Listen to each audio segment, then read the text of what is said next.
The ES1000 here, we're going to go through the typical process of getting the machine onto a job site, getting the power plugged in, going through some of those considerations, and then also setting it up to do typical demos, say for VCT or for carpet.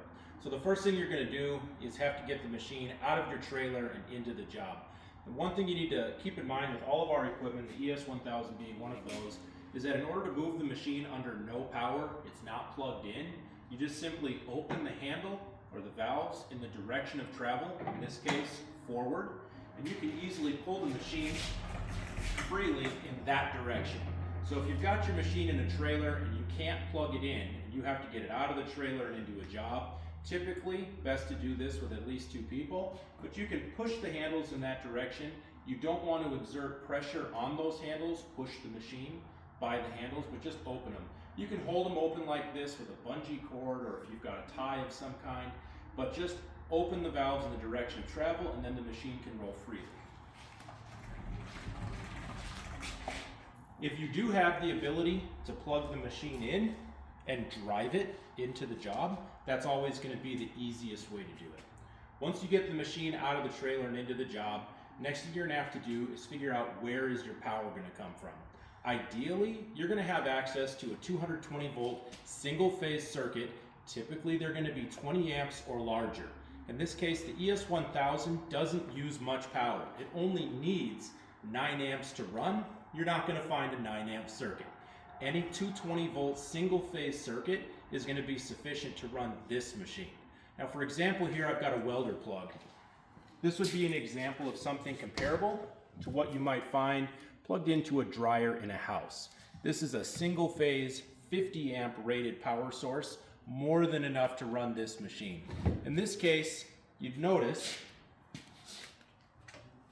the style of the plug on the machine doesn't match that welder plug. This would be an example of where you would use an adapter or maybe a cord that you've put together that has the same style end so that you could plug in to this variety, or maybe if there's other ones that you come across regularly, different styles of plugs, 220 single phase, you're going to want adapters to be able to go from those different plug styles into your ES1000, which uses a standard L630 NEMA plug, a 30 amp twist lock plug.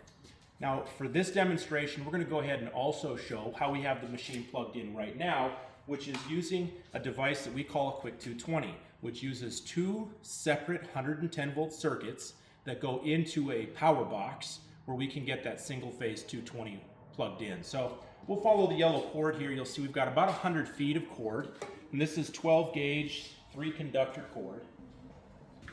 And you'll see here we're in the office. So maybe you have to find a distance away from the site in order to get to where your 110 volt power is. Here's the thing that's key. This is the box that we're talking about, the Quick 220 device. Now this box has the output single phase 220 with that L630 plug. And the power going into it, there it is. You can see it has 2 110 volt standard 15 amp style plug-ins. In order for this box to work, you need to find 2 different 110 circuits. You cannot do this.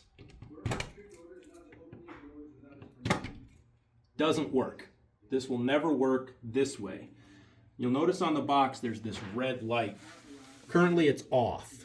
When I unplug it here, you'll see that power is still off. You have to find 2 circuits that are on different sides of the panel. That might seem a little complicated, but all you need to remember is this.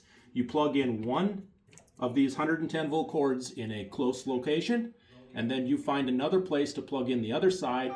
Use an extension cord if you need it in order to get that light to turn on.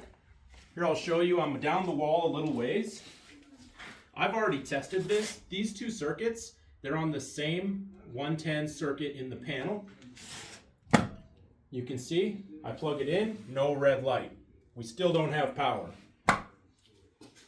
Over here on the other side of the hallway, I have just got a 25 foot length of extension cord. I'm going to go ahead and plug it in. Now you can see that we've got the red light on the box, and that red light means we've got 220 coming out of this cord end. So Basically, all you got to remember is find two separate circuits of 110 volt, use extension cords if necessary, and when you see the red light, you've got power going to your machine. So 12 gauge, if you're using extension cord to plug these black cords in off the box, 12 gauge or heavier. All right? Now we'll go back to the machine. So now using that Quick 220 device, we've got power coming all the way to the machine. You can open the handles, take a seat on the machine, and then the key switch is just down here in between your legs. At this point, you can drive the machine and get it to that next spot on the job. Once you have power, you'll be able to move around the job site with ease. Using the 220 volt cord here can easily be used up to 300 feet. So you've got a lot of range once you're on your job, and you can just use additional lengths of a 220 volt cord to get as much space as you need. It's best if you have the option, try and place your 220 cord somewhere in the middle of your workspace. So rather than having it, say, on the far end, closest to where you came in, and then you run out of cord as you reach the other end, if you can locate that power somewhere in the middle of your job, then you can reach on both sides of where it's located. That tends to help you not have to stop and find another place to plug in later on. Now we've got power to the machine. We'll show you how to set up the slide plate and also how to install a blade. So the front of your machine has an adjustment for the height of the blade. And that's down in this location here, how high this plate is off the floor. And the reason that that matters is because different types of flooring material tend to work, it works better to remove them with different blade angles. Now typically, these two plates, the silver one here and the white one behind it, at about flush is going to be a good middle of the road position that you might not have to adjust from very often. Now, I'm going to show you for an example. Let's say you're going to go in and do some wood removal or maybe some ceramic tile, something that's going to be harder. And with those jobs, a really low angle or having this close to the floor is going to be the best place. And I'll show you how that adjustment is made. For this demonstration, we'll keep it real world. We've got an adjustable wrench. These two big hex bolts on the back of the plate are what we need to loosen up. And I'm just going to hold weight in my hand. Open this up here. This one's already loose. So we'll loosen that one up. And then you want to hold some weight here. The plate's pretty heavy. But as soon as we ease that open, we can drop the slide plate down close to the floor. Tighten up those bolts, and now we're set. Now we've dropped this plate down here another inch or so closer to the floor so we can get a lower angle. To reverse that process, say you're going to do some rescrape on adhesive, we'll do the same thing. Loosen the bolt, we'll raise the slide plate up and tighten it. Now you'll be able to set, with the slide plate up high, you'll be able to get a steeper blade angle without having the machine lifted high in the air. We'll show you how to put a blade holder in now. So here we've got a 6-inch blade holder. This would be pretty typical for removing difficult VCT, engineered hardwood, or rescraping tough thin set, as an example. And you'll see that there's different sizes these come with. It's best to try and match the size of the holder to the size of the blade you're using when you can. So to install it in the machine is pretty straightforward. We just slide it into the machine and then drop the pin through the hole in the back.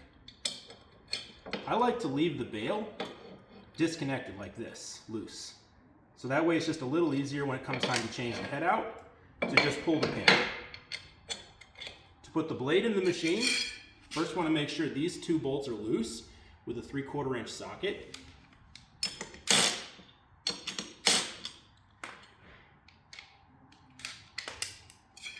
And then we're going to put the blade in. You'll notice there's a notch in this blade holder. We want to make sure the blade is seated against that notch and then tighten the clamp down. All right. Now we've got our blade installed. We'll go ahead and set it down on the floor and demonstrate kind of what that looks like as you're running the machine. In order to put the blade to the floor, we're going to use this angle adjustment lever here. We go down for down.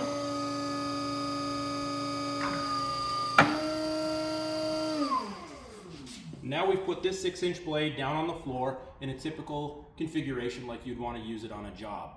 The harder the material is to remove, think hardwood, think ceramic tile, something that's really tough, the lower you want this blade angle to be. When you're rescraping adhesive or thin set, typically that's where you're going to use that higher, steeper angle, and then you can fine tune how the machine is set up by adjusting the slide plate as needed. At this point, you'd be able to run the machine and start doing your job.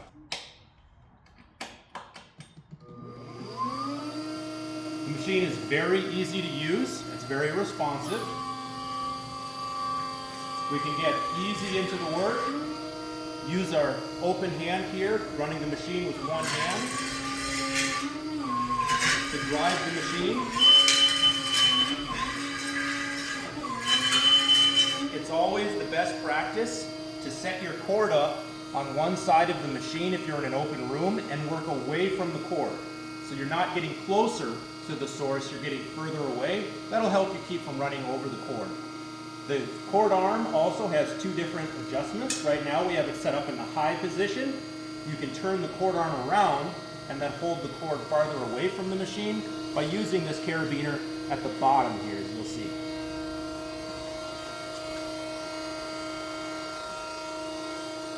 When you're done using the machine and you're getting ready to get off, it's always best to turn the key to the off position. Wait until the motor completely stops and then get off the machine. As the motor is slowing down, if you step off right away and bump the handle, the machine can move. So wait until the motor is completely stopped before you get off the machine. You'll also notice that we have an e-stop here. For easier access, if you need to shut the machine off right away, you can also unplug the machine in the event of an emergency. And then here's an hour meter as well. So when you get to the job, just remember, easy to move the machine, open the valve in the direction of travel. Always be looking for the best place to plug your machine in, preferably a 220 volt single phase outlet.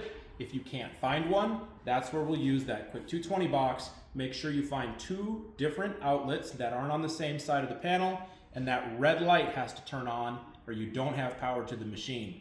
Once you get that set up, we can go ahead and pick the blade that we want for the day, match the blade size to the head, a low angle for hard to remove goods, wood or ceramic, a steeper angle if you're rescraping adhesives or thin set. Make sure that you adjust your slide plate to keep the machine low and in a comfortable operating position.